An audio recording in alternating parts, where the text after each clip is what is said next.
Assalamualaikum warahmatullahi wabarakatuh. Apa kabar teman-teman semua? Ibu sangat berharap kalian senantiasa dalam keadaan sehat walafiat dan selalu dalam lindungan Allah Subhanahu wa taala.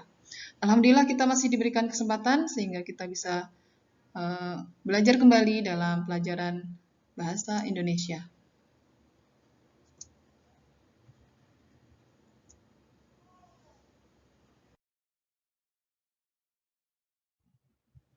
Ya, baik, materi kita hari ini adalah tentang menjelaskan ciri teks eksplanasi ilmiah ya. Jadi masih di tema yang ketiga.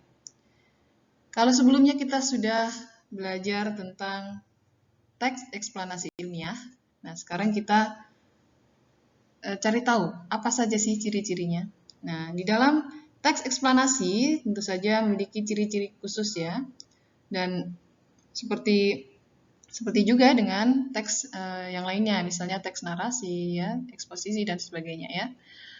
Nah, dalam teks eksplanasi ini memiliki 3 bagian ya. Ada 3 bagian yang harus kita cermati. Yang pertama, pernyataan umum. Yang kedua, deretan penjelas. Yang ketiga, kesimpulan ya. Dan apa saja sih maksud dari ketiga bagian ini? Mari kita lihat bersama-sama. Ya, teman-teman, langsung saja penjelasan di pernyataan umum ya.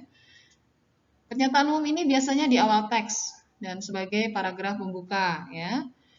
Dan isinya itu mengenai informasi singkat tentang topik permasalahan yang dibahas ya. Jadi disajikan dengan bahasa yang masih umum sifatnya, secara menyeluruh ya, tidak ada penjelasan secara detail mengenai informasi yang disampaikan ya. Jadi masih umum bahasanya ya.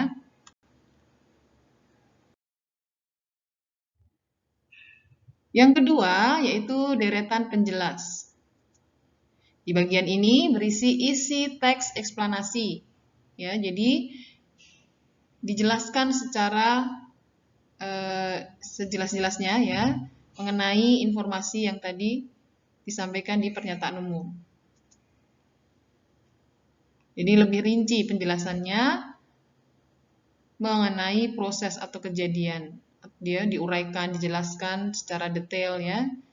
Jadi melengkapi kalimat penjelas ini, melengkapi kalimat atau pernyataan umum. Oke, yang ketiga. Ya, bagian yang terakhir teman-teman yaitu kesimpulan. Ya, bagian ini merupakan bagian penutup ya. Dan berisi pendapat singkat ya dari seorang penulis ya mengenai topik dan informasi yang dijelaskan di dalam pernyataan umum dan deretan penjelas. Jadi kesimpulan ini diambil dari pernyataan umum dan deretan penjelas, diambil intinya, diambil pokoknya begitu ya. Kemudian disajikan secara singkat ya di dalam kesimpulan ini. Ya, materi kita kali ini sampai di sini dulu ya. Jadi hanya sedikit ya hari ini. Teman-teman, yang perlu kalian ketahui adalah tahu dulu cirinya ya. Teks eksplanasi. Yang namanya eksplanasi menjelaskan gitu ya. Jadi kalau ada teks yang berisi dengan penjelasan-penjelasan tentang suatu proses atau kejadian, berarti dia termasuk teks eksplanasi. Oke, gitu ya. Dan untuk latihannya, silahkan kalian lihat di kegiatan 3.2, yaitu menentukan bagian teks eksplanasi. Di situ ada teks yang berjudul komputer portable serbaguna, ya, komputer portable serbaguna. Silahkan ditentukan ya, kalian tentukan bagian-bagiannya, kemudian ditulis di buku tulis ya.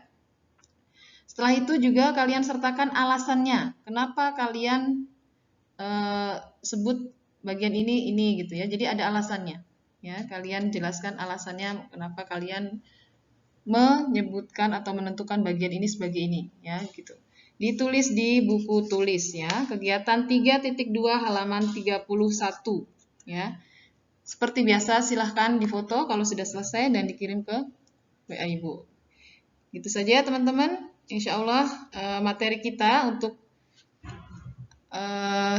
sebelum ujian ini, sebelum PTS ini sampai di sini ya. Jadi sampai bab 3 ya, setengahnya dari bab 3. Jadi untuk materi PTS kita dari bab 1, tema 1, tema 2 dan tema 3 tapi setengahnya ya, 2 materi.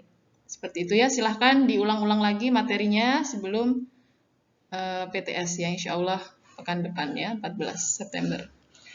Ya, selamat belajar ya teman-teman. Semoga dimudahkan niat kalian untuk mencari ilmu ya, dimudahkan oleh Allah, dijauhkan dari fitnah ya, semuanya, dan dijaga dari segala macam para bahaya. Amin, amin, Allahumma amin.